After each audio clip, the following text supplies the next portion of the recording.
Hello and welcome to Join Our Town. I'm your host, Reggie Bullock. Now today's guest is going to help us as we send our children back to the school in the next school year. So I'd like to introduce to you Mr. Jason Greenaway. Well, I'm glad to be here, Reggie. Now you're from Oasis Center of Hope. Yes, that's correct. Could you explain that organization? Oasis Center for Hope is an organization that helps individuals and organizations with customized professional services and solutions to help them accomplish the goals that they have set. Okay. Yeah. Now, where are you located? We're located in Philadelphia, Pennsylvania. Okay. Yes. So with so many different educational options, many family members have a lot of people going to school, whether it's parents and children or whatever. So how can these families better begin the next coming school year?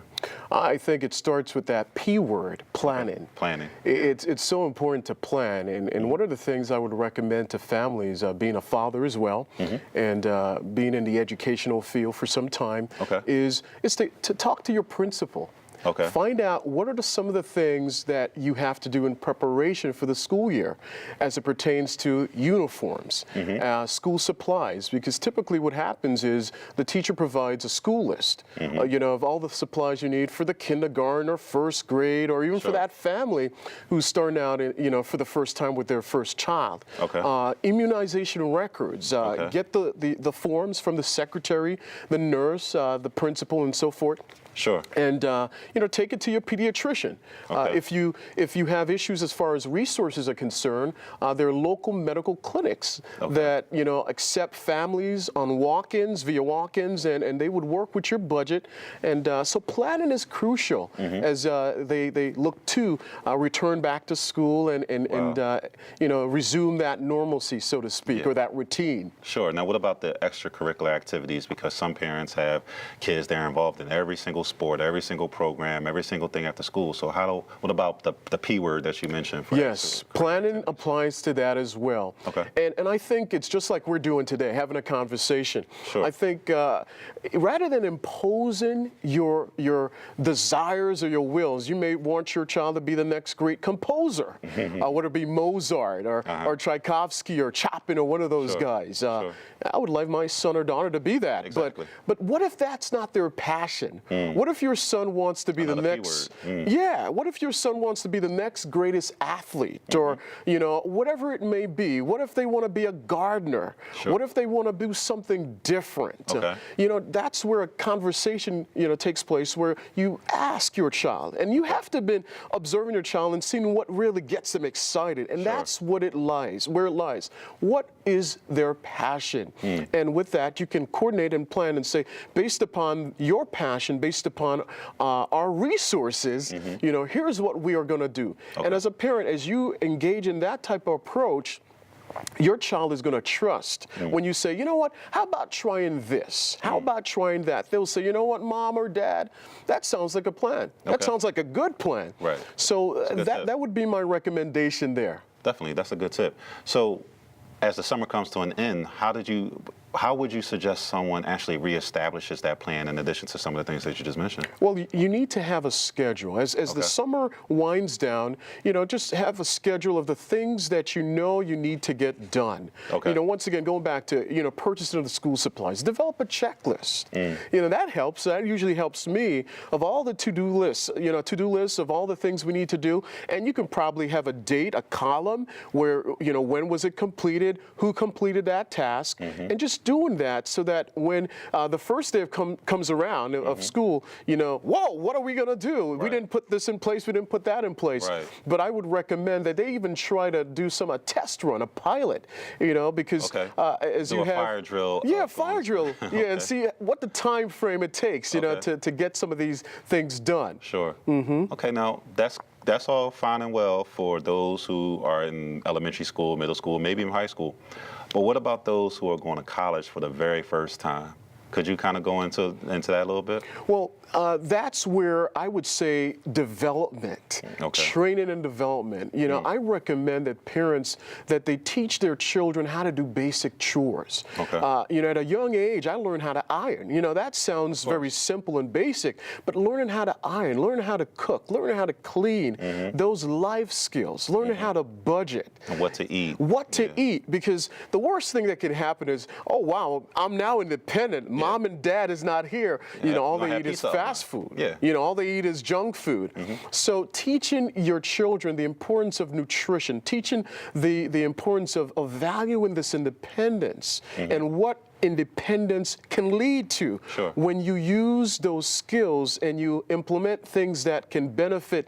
The sky's the limit. Okay. But if you abuse it, it can lead to a destructive path where you start to go off course and your grades may falter and things like that, and you may make decisions that are totally wrong.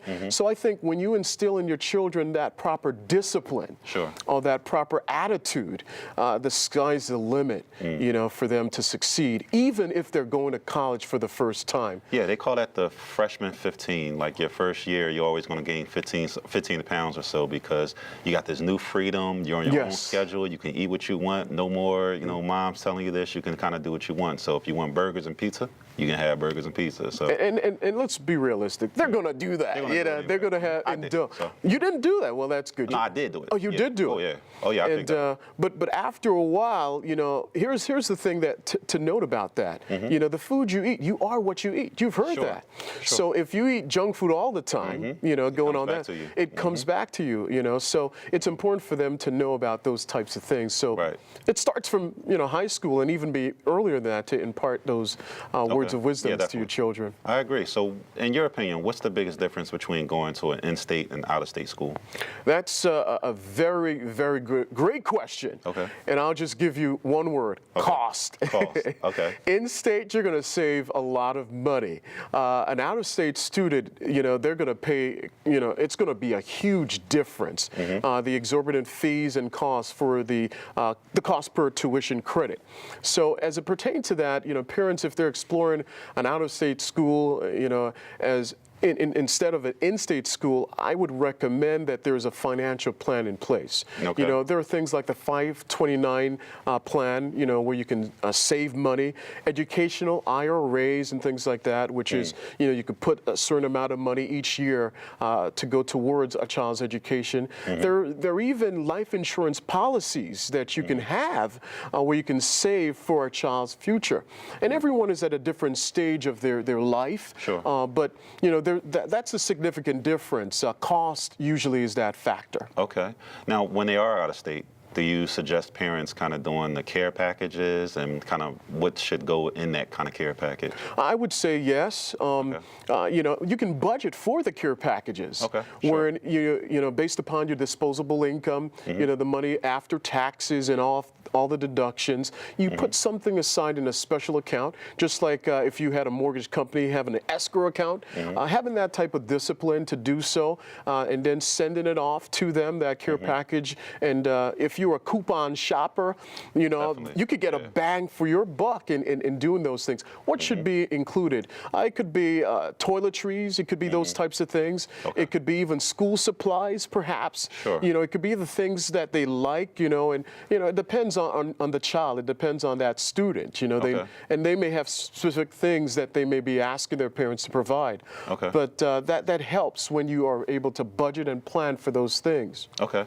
Now, now we're talking specifically to the college students now. Yes. They're going to school. They're trying to figure out what they want to do, pick a major, whatever. How do you suggest them actually picking a major that's going to actually develop into a career and not just a job? And that's a major decision, but it's a fun decision. Sure. Because there are tools that can help them. And Oasis Center for Hope, myself and one of our colleagues, we can help them by taking a very simple objective test. It's called a career assessment, Okay. where what we try to find out is what are their passions? What is their personality style? What is their working style? And these different variables. Do they prefer to work in teams? Do they like to work with their hands? Are they a visual learner? Are they a kinesthetic learner? Are they an auditory learner? And when they take this objective test, it helps them get clarity. And if there's one thing that I wish I had before I went off to college, college Sure. is getting clarity, and clarity of what major, what career path, and being able to identify what that is. It not only saves you money, but it causes you to invest all your time and resources in fulfilling your dream, Right. or even fulfilling your calling. Right, because what's happening a lot is a lot of people are getting jobs, but not getting jobs in a particular field of study that they went to school for. So you go to school for 2, 3, 4, 5 years, you get your degree, and now you got a job in a field that's not even relative to your degree. It happens all the time. I speak to so many people who are miserable, and they feel stuck. Yeah. Because now it's not just about them. They have a mortgage, they're married, they have children. They got student loans. They have student loans. And now that's sometimes a huge hindrance for that person who's already gotten that degree to go back to school. Right. Because now they have all these expenditures and all these different things. But that's where seeking wise counsel Sure. and speaking to your spouse and having some clarity. And that's what a career assessment would help that person to figure out. What is it that I'm called to do? And narrowing it down and giving them various options, educational options, and saying, okay, I did my bachelor's, but now this is what I'm going to do. I'm going to now pursue my master's in the area that I'm passionate about. Okay. Does that ever change? Because if I go to you before my freshman year of college and I say, well, I'm going to take your assessment, we're going to go through everything, and I pick a major based off of that, and then I go through everything, and probably in my second, third year of college, now I kind of want to change. Should I come back to you, or is it those principles that I learned right in the beginning, are they going to be applicable to that change as well? Well, you know, we all mature at different stages of our lives, and that plays a huge, impact in one's decision. So at that time, once again, it's good to get that counsel, someone who can help you. They refer to it a person who, is a captain of a ship. Sure. You know, they call them a helmsman, and that person is the one that navigates those difficult decisions, that troubled water, those tight corners.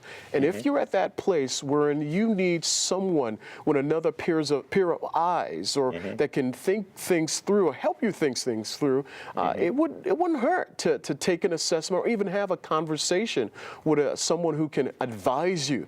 Not make the decision for you, but based upon that data through that assessment can help you minimize, and think through what it is that you should do next, or if you should continue along the path that you're currently on. Good. Well, in the short time that we have left, I really want to make sure that I get these two questions in. Sure. So there are families out there, for instance, who are trying to manage all their responsibilities during the school year. What type of tips can you suggest to them in a quick minute? What type of tips can you suggest to them to kind of help them manage all their responsibilities during the school year?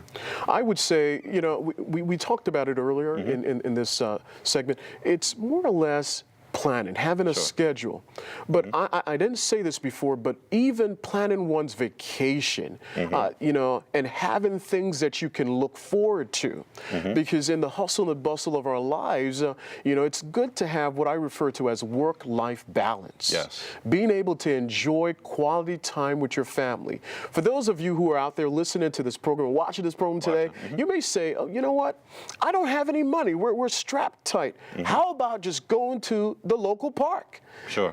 Going to a park in your community where you can enjoy, just pack some sandwiches and have some activities that are lined up. You can invite some other friends, some of your children's friends, and do fun activities, and you'll be surprised how that could be limits stress. It limits stress, and it just brings that family. Those are the precious memories that you can look back at, and you can say as you grow older, man, I remember the time when we went to the park and we did this. And those are the things that I refer to as lifetime memories. You never lose them. Good. And it's important for families to cultivate those precious memories. So where can our viewers go for additional information? Because this has definitely been valuable. Where can they go? You can visit our website. It's www.oasiscenterforhope.com. I'm going to say it again, www.oasiscenterforhope.com. And there are so many resources on our website. And once again, I just want to remind you, we work together to help you. Okay, excellent. Well, thank you for tuning in. I'm your host, Reggie Bullock, and this has been another pleasure to host this episode of Join Our Town. Till next time, take care. Hello and welcome to Join Our Town. I'm your host, Reggie Bullock. Now, farmlands are still alive and doing very well in the state of New Jersey. Well, today's guest, Mr. Aubrey Fenton, is going to give us a little bit more information about the topic. So, Mr. Aubrey, yes, welcome once again. Thank you so much. It's good to be here. So now you in Burlington County, New Jersey, are a freeholder again? That's right. I'm a former freeholder Former director. freeholder. That's Okay. correct. In 2008, that was my last year serving as the director of the county. Okay. And basically, as a freeholder, there's 5 people that are elected at large to manage the affairs of all the county and the county resources, and we have to really perform certain functions as agents of the state. Okay. And a big part of that was farmland preservation. Okay. So what is farmland preservation? Like, can you explain that a little bit more? I definitely can. You know, and what the amazing thing, Reg, is that when you're in a county or you're representing any constituency, you learn so much. And I learned so much about farmland, being that I never grew up on the farm.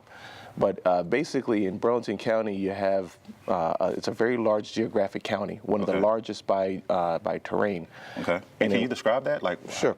It's roughly, I think, 827 square miles, somewhere around that. It goes from coast to coast. Okay. It has everything from your urban communities on the riverfront, all the way out to your absolute rural communities like your New Hanovers, North Hanovers, Springfield, Chesterfield, where you have your blueberry farms, cranberry farms. Okay. Springfield, where you have your dairy farms, and then you have your white collar and your big business right along the Route 73 belt. So it's really a very diverse county. Yeah. Okay. Absolutely. So when you deal with farmland preservation, it's one of the things that we notice in the county is that we had a tremendous agricultural history.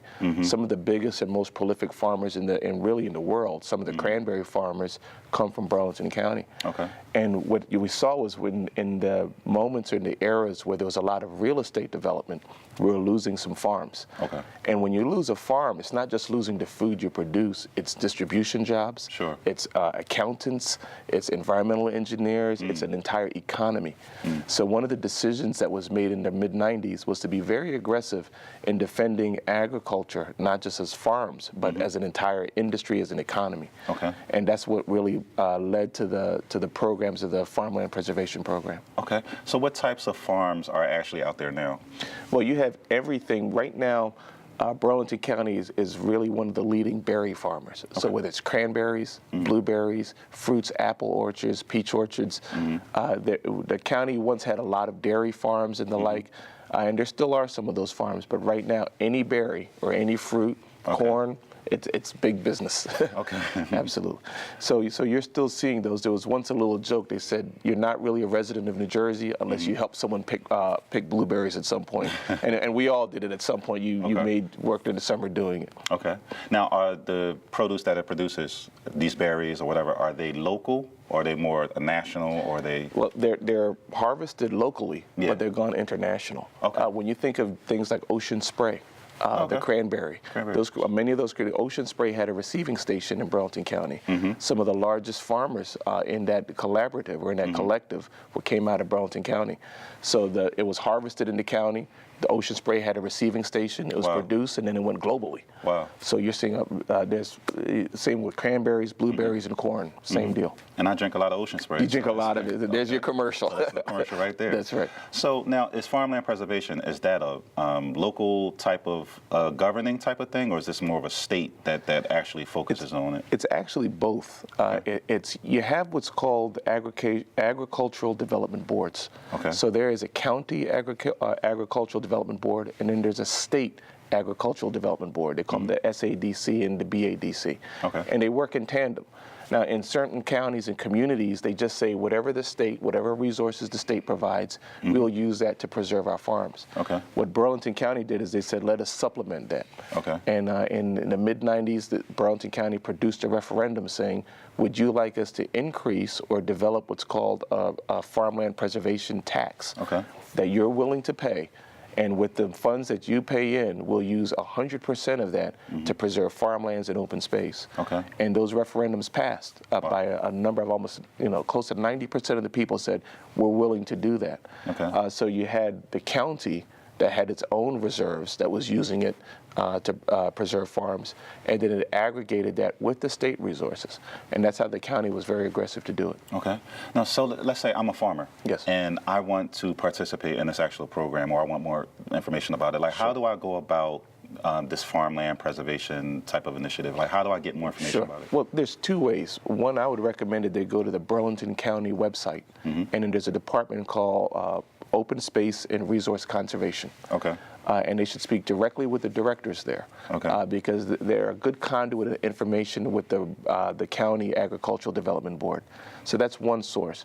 They could also go directly to the County Agricultural Development Board, and as well as the State Agricultural Development Board. But I would probably recommend it goes directly to the county, speak to one of the directors, and they'll take you through the next steps. Okay. Now, does a county ever specifically target a farm just to get a part of the initiative? Yeah, and that's what's so fascinating. What the county does is through its the Agricultural Development Board, they develop what was called the farmland belt.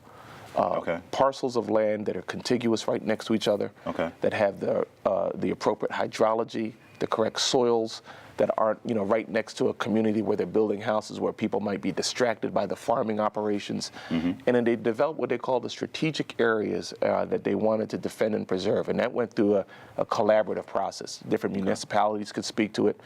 And then it developed some like target areas. Okay. And then from there, with the proceeds from the referendum tax, the open space tax, and the state agricultural development resources, then they could go and approach a farmer and say, would you like to preserve your land? Now, if a farmer says, no, I want to keep my land, I don't want to preserve it, I'd like to own it outright, sell it to whoever I want, Right. then they were never forced to sell it. So it wasn't eminent domain. Okay. It was really if you were willing to participate and receive the full value, you still owned the farm, and just the development rights of that farm was taken away so that it would only be used for farming in future generations. If you're willing to participate with that, then that transaction happened. So if I participated in that, would I be able to then figure out who I wanted to sell it to, or would it all, after I'm done with it, it goes to the state? Well, actually, if you were a farmer and someone came up to you and they said, we're going to purchase your development rights, you still own the farm. Okay. So it just means that now whoever you sell it to, they can't take that farm Okay. and make a high-rise building. Right. Okay. Because the development rights were purchased. Okay. So that it could be used only in farmland. So then you could transact it to another farmer. Okay. So in some cases, that's all that happened. The development rights were purchased. So Okay. it would be a perpetual farm. Always a farm. Always I a got you. farm. Okay. In other cases, the farmer said, I want to get out of the farming business. My kids don't want to do it. My grandkids don't want to do it. I want to Right. retire. So in those cases, in some cases, they sold it directly to the county. Okay. And then the county then would aggregate all those farms that was purchased and then auction them off to a new generation of farmers. Okay. So it really came down to the desires and discretion of the farmer who owned the land. Okay. So let me ask you your personal opinion Sure. about this initiative. Do you feel that it's more of a business type of decision, or is this more about the environment itself, or can it be a mixture of both? It's absolutely both. Okay. It's an environment because when you have belts of farmland, you have belts of open space. You have meadows and fields. You have lands that go undeveloped, which means you're reducing pollution, you're reducing stormwater runoff problems, which means you're reducing flooding, you're preserving wetlands. Okay. So there's a tremendous environmental benefit when you preserve a farm. Secondly, it's also good business because you have an entire agricultural economy. Okay. It's jobs. It's people that are working as farmers, people that are working in service supporting farms. So it's also good business. Okay. And I think when you put those two things together, that's why you've seen the success of it in the county. Okay. Now, do taxpayers get involved at all? Like, are taxes at work in terms of this preservation? Absolutely. Okay. The referendum, it began by asking people, are you willing to Okay. pay an additional 2 cents on your assessed values, 1 or 2 cents, and that 100% of that additional dedicated tax is what we called it, Okay. go to farmland preservation. And 100% of that. So That's it's correct. not, okay. Yeah, it doesn't go into general use taxes. It's Okay. not using to build the school Or someone's to build, car or No, anything someone's like that. car or Okay. someone's place. No, it's Right. going to preserve farmland somewhere. It's going to build a park somewhere. Okay. And people said, I'm willing to increase or dedicate that amount of my taxes to that purpose. Okay. So the taxpayers have had several opportunities to speak into the program and to also determine the rate in which the lands could be preserved. Okay. So the program is actually already kind of solidified. Like That's there's correct. no more speaking into it or changing anything about it. It's already kind of set up. Well, it's been rolling now for For many years, going back to the mid-'90s, Okay. there's always nuances. Every year, no board is bound to the decisions of a previous board. Sure. So the taxpayers in future years can always speak to and say, maybe we'd like to preserve less, be more aggressive in areas. Maybe we'd just like to maintain what we have. Okay. So the people will always have a voice. Okay. Now, you touched on this a little bit earlier. Are farms recyclable? Yes, Okay. absolutely. And it's amazing. When you see many farmers and you really get to know them face to face, they'll say, well, I use, some of the byproduct of my cranberry farm to take care of this other operation that I'm doing. So you'll see cranberry farms, blueberry farms that will use parcels of their land for other purposes, and their masses Right. at even wood chipping operations, the whole bit. Okay. Now, if someone was interested in actually, let's say I'm interested in getting into farming, Yes. and I kind of want to get into kind of acquiring a farm. Like, how can I go about doing that inside the county? Absolutely. Well, there's two things you should do. Number one, you should reach out to the open space program Okay. and let them know your interest. The second is to also look at some of the cooperative university programs. Okay. Rutgers has a good Rutgers cooperative farming program where you can educate yourself, learn on it. And one of the best ways to learn farming is to intern on a farm. Okay. To actually go out there, find those farmers that are harvesting, saying, I'd like to Sure. learn more about it. I'm interested in getting into it. Speak to them, work with them for 1 year. You'll know very quickly whether you like it or not. Okay. Now, as far as, I'm sure there's other states that have similar initiatives. Yes. How do you rank New Jersey's in terms of its actual awareness, its, making sure that it's actually getting done? Like, Right. how do you rank this program in New Jersey? Well, I would say New Jersey has done quite well in funding the State Agricultural Development Committee and Board. I'd say Okay. Burlington County has been a leader in the state. Okay. As of 2010 or 11, there was over 23,000 acres Okay. that have been preserved. Wow. So when you look at the amount of land that was preserved for farmland, Burlington County has always been at the top. Okay. So I think the county has led.